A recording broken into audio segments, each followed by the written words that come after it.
you have a seat here. So, how are you doing today?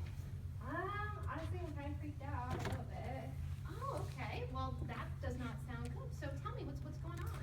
Well, I mean, like, I guess I have this condition, and I'm kind of freaked out just because, like, once I came to the doctor, I looked everything up, and I don't know, I'm just freaked out. It looks like there's like all these side effects, and I don't know, I don't feel that bad, so I don't really want to get side effects from something if I already don't feel very good. I mean, I feel fine, so.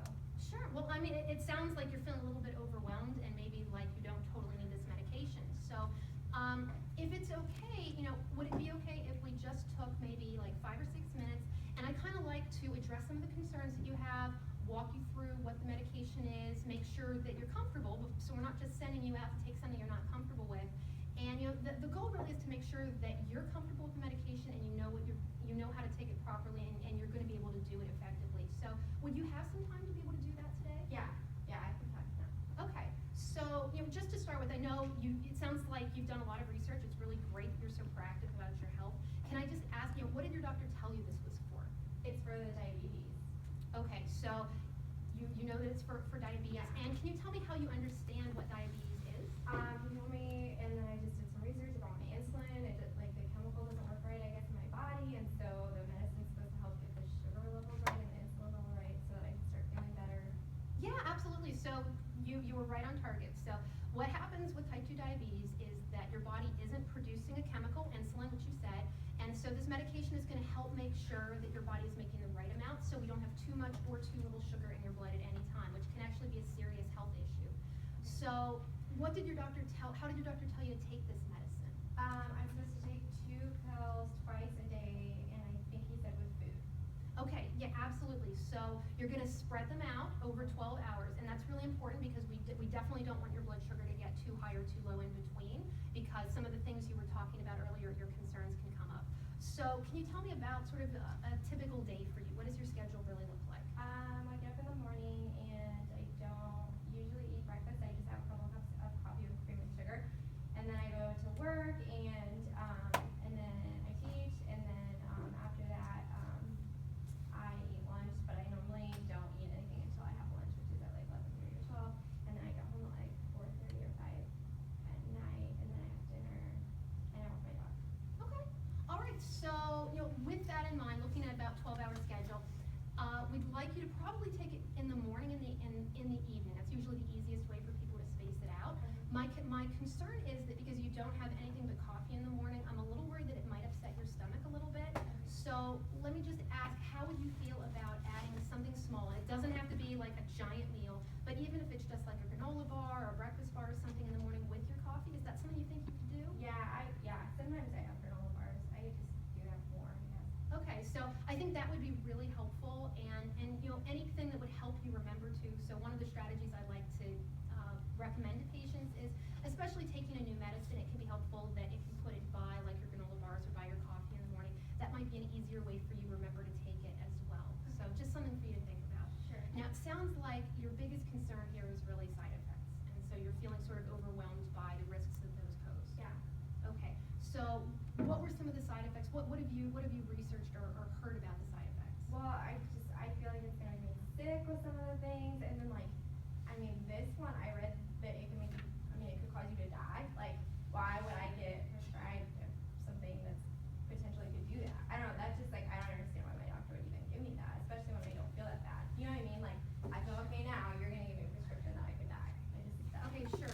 So it sounds like what you're saying is that you generally feel okay, and now we're going to give you something that might cause higher risk to you. Yeah. Okay, well I can understand why that would seem pretty crazy. So let me just give you a little bit of information about what that is. So first of all, you're absolutely right. There are definitely some potential risks of taking this medication. The biggest ones that you can probably expect to have are, a headache. You might have like some upset stomach. It is true that it's possible for you to have some more serious reactions, like tingling of the mouth or lips or tongue. All right, that's usually an allergic reaction. That is a very rare thing to have happen, but I can understand where, from your perspective, that's still pretty scary. Now, what I'm concerned about is if we don't treat your diabetes, I'm worried about what the long-term consequences of that are going to be. So if we don't treat your diabetes, some of the effects of that can be blindness, it can be risk of heart attack or stroke, For some people, it might even result in like limb amputation.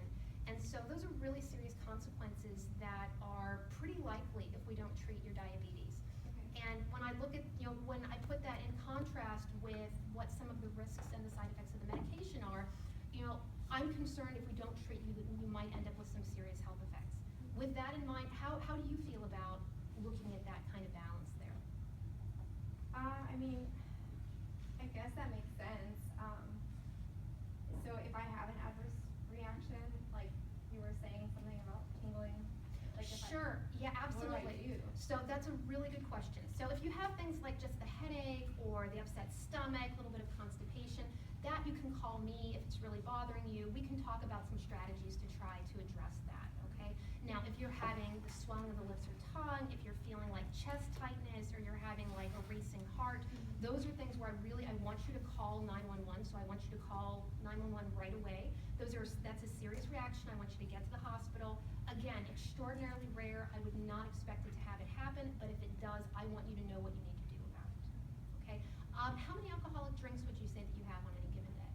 I mean, like, I just have like a couple glasses of wine with dinner usually. Okay, so 2 is probably okay. We like to ask patients to try to limit alcohol with this medication, but a glass or 2 of wine is not the end of the world. What I would say is please do not take this within 3 hours of taking your medicine. So if you're going to take your medicine at like 7 o'clock at night, be sure that you've had your glass of wine maybe with dinner at 5 earlier in the day. So try to spread it out a little bit. Okay. Otherwise, it's probably not a serious issue, but it's always good to just be aware of that. Okay? Okay, so let me just ask, I've gone through a lot of information today with you. If you don't mind, can you tell me how you plan on taking this when you get home? I'm taking it twice a day, and I'm gonna take it in the morning and at night. And with food, so I'm gonna start eating the whatever, something in the morning, Sure. breakfast. And 12 hours apart, and don't drink wine with it. Yeah, so you can still have alcohol, just try not to drink it at the same time as you're having this, absolutely, yeah. And so our goal here is to try to make sure that we get your blood sugar regulated, so we're keeping you healthy and we're preventing you from having some of those really serious effects like blindness or heart attack or stroke. Okay. So yeah, absolutely, it sounds like you're really well prepared. Are there any last questions that I can answer for you today? I can't think of anything right now. Okay, so sometimes patients come up with questions later on, which is perfectly okay. If something else comes up or you have another concern, please feel free to, we're gonna pretend I have a bottle here. Please feel free, my number's on the bottle, you're welcome to call, you can talk to me. Any of the other pharmacists here will be happy to help you, okay? So feel free to